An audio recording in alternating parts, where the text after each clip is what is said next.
In our last video, Tamurkhan had nearly reached his goal. He's at the southern border at the Empire, but the pass was blocked by a massive storm front.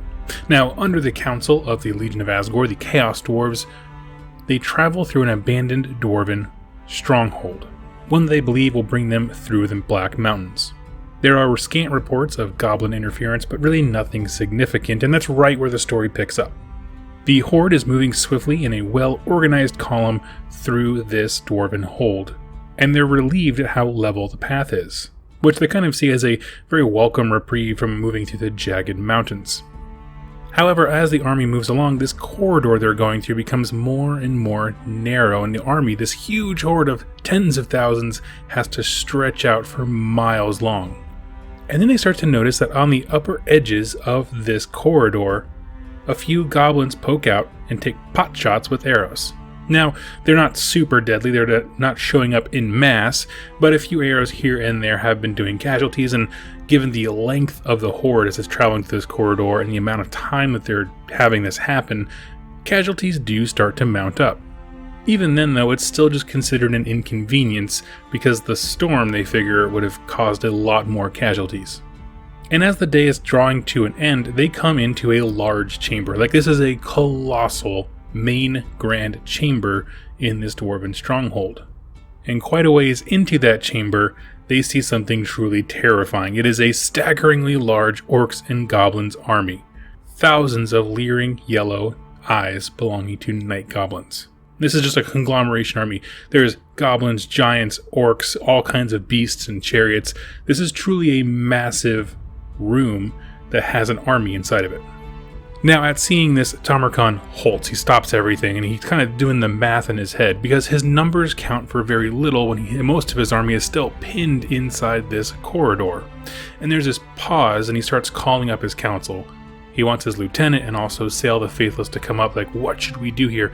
And just then, before he has a chance to really think about his reaction, the Plague Ogres go into a wild charge.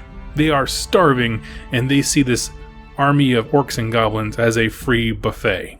And of course, seeing the ogres charge, the marauders think, oh, the order's going on, and they all charge. And so this whole force is being thrown out piecemeal. Now the problem is, Tamurkhan knows they would not have shown their hand unless the night goblins thought they could win. So this is a huge army. There's probably more going on than he sees. He knows that. The other thing is that the orcs and goblins have spent all day gathering intelligence. Those little pot shots where a goblin would come out and take a little random shot might not do much, but now they know the size of the horde and have built a plan around that, versus the horde itself not knowing the full extent or plan of the orcs and goblins. The problem Tamurkhan faces now is that some of his most important elements, these huge hordes of men in the front and also the Plague Ogres, who are incredibly valuable, have just launched themselves into fight, and so he sounds the charge just because he doesn't feel like he has any other options. If he keeps the troops back, then he just lost both of those units for no reason. So instead he decides, well, we're just going to go for it, and charges the entire army forward. The lines of the two armies meet. The horde is spreading out as much as possible, trying to get as many people out of that corridor and make room for them as they can.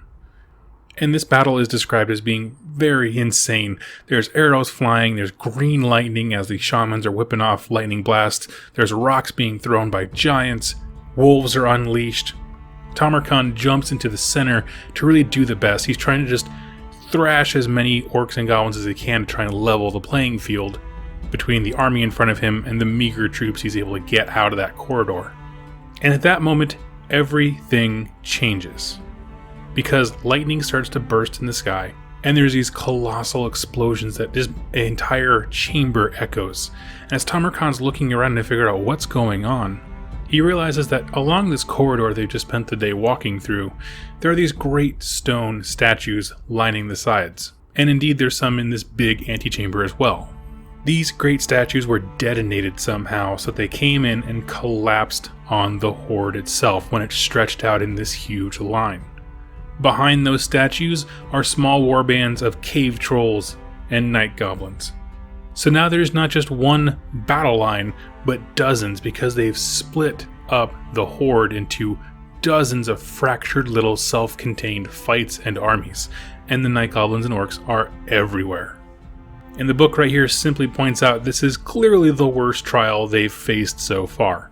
And this division did a few things. One, it just instantly killed thousands. These huge statues coming down and crushing people in these narrow corridors where they're all packed in would have taken a lot of lives. But more than that, it disrupted orders and communication. Now, the front that's going on, like the back of the line of the Horde, has no idea what's going on in the front because they're utterly severed. You multiply by that by how many of these little pockets have been made because these statues have literally divided them. And that's the most important thing, that it severed intelligence as well, because the guys in the back don't know if Tamurkhan is dead. By that I mean, should we keep fighting? Should we retreat? We don't really know. Nobody knows anything.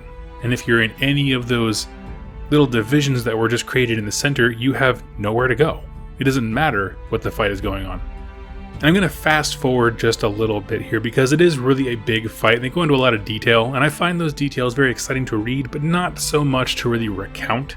But the army is divided, like I said, into several and dozens little smaller fronts. Sail the Faithless pretty much goes Super Saiyan and just uses magic to an inordinate level, and it's just blasting trolls and night goblins, so much to the point where it drains him and he kind of collapses. Tamurkhan himself is able to press heavy and make the goblins flee in front of him. What this means, though, is that if we're thinking of that big long line that the Horde is now stretched into, it's divided up into a bunch of little pieces, the front, or at least one of those fronts, is now free to help the others.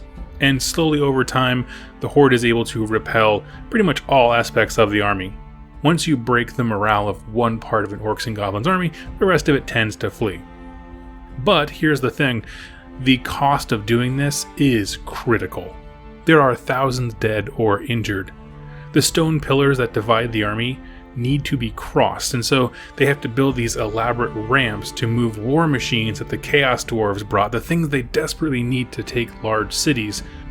In addition to that, it raises a lot of infighting because no one wants to take the time to do this. They were so close to their goal. We should just leave this crap and go and fight. But no, we need it. It's an absolute necessity. And so there's kind of discontent grows within the Horde. And this really is the point where it's like the leg was kicked out of the army because it lost a lot of its fighting power, and they're more frustrated and divided internally than ever. Leadership is in disarray, Tamurkhan is angry and impatient, and Sail kind of inserts himself ever so slightly to be the more attentive and caring leader, to make sure everyone's taken care of and their needs are met. And that really is how Chapter 4 ends.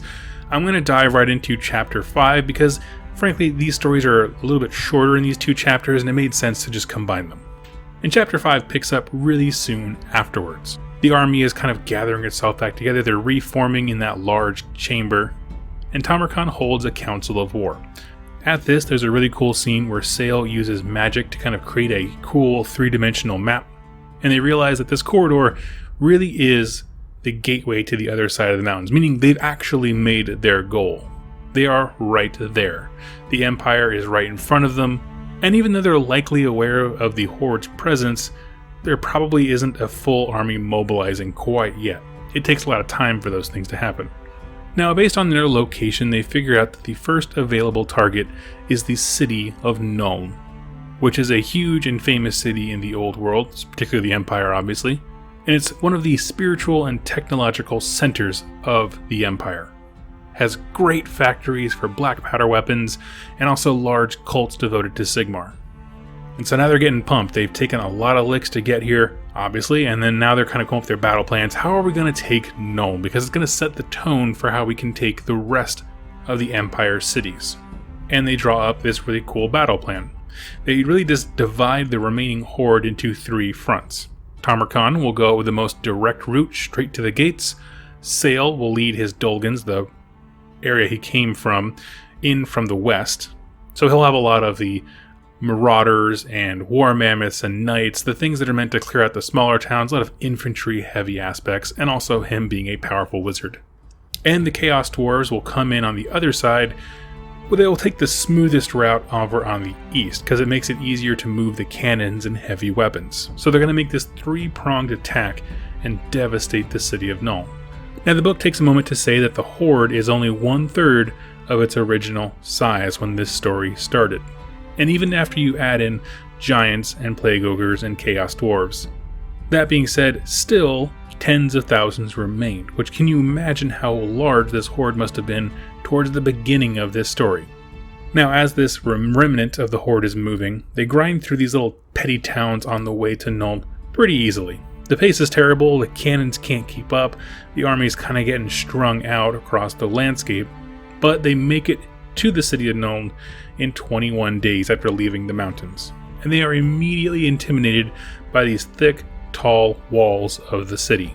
But while Tamurkhan worries about these things, the Chaos Dwarves laughs and say, no, we'll take care of it, don't you worry about those walls. They won't be there when you walk up to them. So pretty quickly, the Horde lines up just outside of Empire cannon range and begins their own fire. The Chaos Dwarf cannons roar and these huge gouts of flame arc up into the sky, and the devastation of these weapons was not expected by the defenders at all. Most Chaos forces had a very meager means of weapons and siege tactics. Most of it was like build a ladder and climb over the wall. Don't build a colossal cannon that requires a lot of resources and transportation to destroy it. So these defenders had to do something, so they decided we're going to move up and be very aggressive, try and take out the artillery. The forward army has a few knights, handgunners, that kind of thing, was met by marauders, knights, and even more cannons. And this battlefield right in front of the city became a place of madness. And at one point, all the Chaos Dwarf cannons available shot at a single point on the wall. It was the main gate, and it immediately was shattered into dust. The Chaos forces cheered and rushed in at their new doorway. Now at this point, the book kind of breaks away from following Tamurkhan, and we get to know a little bit about Nome and its surrounding area. See, funny thing, one fortification near Nome is a city called Faldorf. Faldorf is the capital of an old forgotten province called Solund. Why is all this important? Because Tamurkhan had bad intelligence and he attacked the wrong city. The place he was attacking was a little bit further south of Nome. And he was so enraged when he figured this out that he ordered the entire city laid to waste. Just decimated the entire thing. This mistake cannot be understated. The Chaos Dwarves had used invaluable ammunition to siege it. They have a limited amount of artillery they can fire, and they just wasted a ton of it bringing down the wrong target. But more importantly, he just showed his hand to the Empire. They now know the cannons that he has. And because of this, infighting becomes rampant. Throughout this entire week, we've been talking about how people's distrust of the Chosen of Chaos and what that means and the authority that you lend him and the faith that you have in him really gets put to the test. And this is really the breaking point for a lot of those forces. Because people begin to trust Tamurkhan less and less by the day. Because at this point, he looks like a fool. And the foolish and the weak are the worst things that you can be in a Chaos army. So Tamurkhan retreats. He kind of goes into his little enclave with his closest followers. He doesn't retreat on the battlefield. He kind of goes into his own little sanctum, and he offers sacrifices and does prayers to try and appease Nurgle and ask for guidance. And while he's kind of sorting out the spiritual element of his leadership role, Sale is happy to step in and lead the way with the day-to-day operations, making sure that the Chaos Dwarves and the Horde stay together, kind of really solidifying his role as a very important leader. And Tamurkhan only snaps out of his rest when an attempt is made on his life. So now he realizes as a Chaos Champion, I can't just withdraw from my army anymore. I have to go out there, I have to lead them, I have to give them the fight that I promised them to try and undo the mistakes that I've made. And that really concludes Chapter 5. So looking forward, he now knows actually where Nome is. This whole chapter was kind of the breaking point. If I had to pick a moment in this storyline that broke the army and changed his destiny, it has to be this one. Up until this point, the main crux of this story arc has been Chaos versus the Empire, and it's Chaos versus, Chaos Dwarves, which I think they're kind of on the same side eventually. But then also, they're crushed by the third power, which is Orcs and Goblins. This kind of wild, natural element breaks kind of that duality. The fight with the Orcs and Goblins versus Tamurk's Horde, incredible. It was actually super fun to watch. I love the idea that they used this very cunning plan of luring this colossal army in separating them. And even though Orcs and Goblins obviously didn't win that fight, I found it to be a very enjoyable one that brought out a lot of their character. I like that kind of the story arc for this entire book has been Tamurkhan seemed so larger than life just 3 days ago when we were talking about him then, when he kind of got blessed by the Chaos Gods, when he took out the Khorne Warband and the Tzeentch one and the Slaanesh one and was jumping bodies. He just seems so unstoppable. But a series of events, mostly how long it took to get him from point A to point B, have bled him out, meaning it doesn't matter how strong you are, if you can't get to where you need to be to do what you need to do quick enough, it doesn't matter, because his horde sustained losses for over a year to get here, and they made some terrible choices when it came to being at the enemy's gate. And even though they had victory at the city of Faldorf, it didn't count for anything because it wasn't their target.